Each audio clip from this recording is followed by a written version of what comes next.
First, I would like to introduce our prestigious School Psychologist of the Year award winner.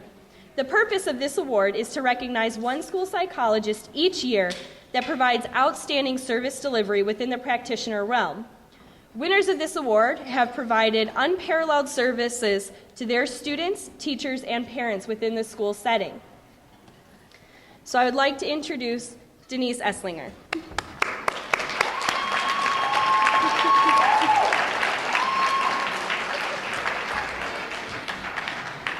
So, come on up here, Denise. Come stand with me. Okay. So, Denise began her extensive education in 1978 at Baldwin-Wallace.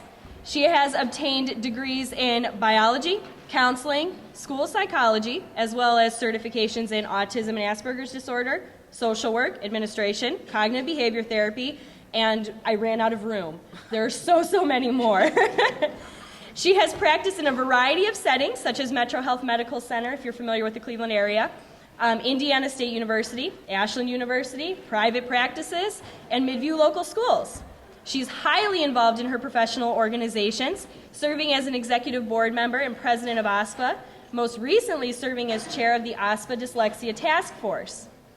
In the past year alone, Denise has also provided professional development to school counselors on autism spectrum disorders, has assisted Pearson with research on dyslexia, has provided training within her district on best practices in evaluations, and training to counselors working at a summer camp for autistic children, just this year. Throughout her career, Denise has worked to spread research-based practices to the staff she works with at Midview schools, students in training programs, and other professionals in a variety of settings and practices. For her contributions to the field of school psychology in the past year and over the span of her career since she began her training in 1978, the Ohio School Psychologists Association's Executive Board is honored to present the 2015 School Psychologist of the Year Award to Denise.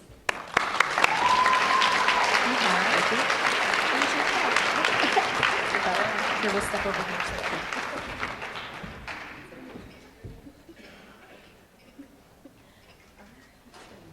Thank you.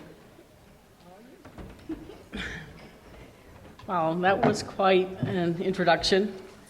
I can just say this, that I don't know where the years went.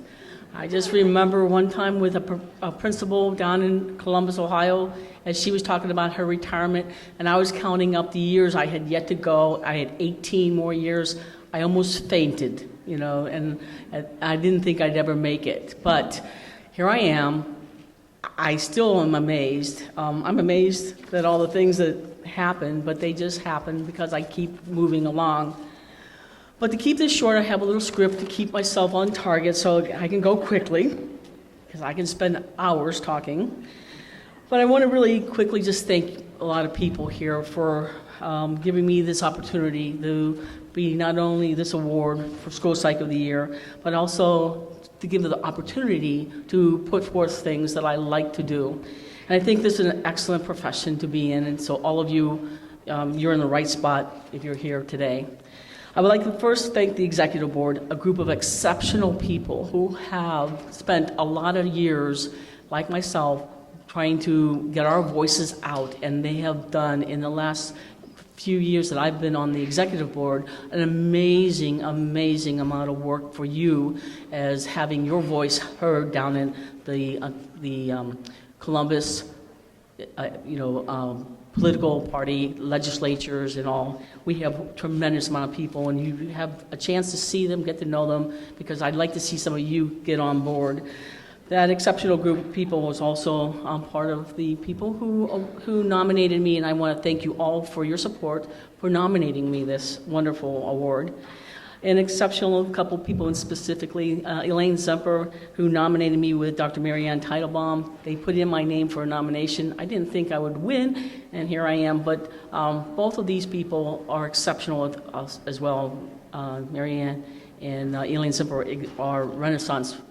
They're so different if you know them. Marianne is quick, sharp-tongued. She tells you what you're thinking. Elaine's quiet, but insidious, and she lets you know what she's thinking, but you don't know that she told you, because she's so nice about it. Also wanted to just mention about some fantastic people who wrote letters of references for me. Rebecca Sarrazin, Dr. Sarrazin, and Jill Ward, Carlene Pullman. Those were, other than school psychologists, they also were some fantastic teachers that are exceptional and made my life easier. So if they were here, I think they had the people out there yelling for me. I told them they were not allowed to come because of what they would make me do. So I also want to thank two men in my life who have had significant impact on me. One is my husband, who came down here this morning to see me, who has provided me with lots of support as well as intellectual stimuli. He's a sociologist from John Carroll University, and he has provided me with different insights, social psychology, values, morals, from a different perspective that keeps my eyes open as to why we think what we think, and how come, from the political and society perspective. And Dr. Walter Nozzle, he's not here right now because he passed away this July, but he wrote probably the last letter of recommendation for me. He was 97 years of age. We would meet at least once or twice a month, and he would go over some of the things because he was teaching me for career assessments. Dr. Nozzle was another Renaissance man who never quit working. He worked and worked and kept working, and he would collect people to do things that he thought they could really do. And I wanted to make sure I mentioned his name because had he been here, he'd be sitting at this table with me.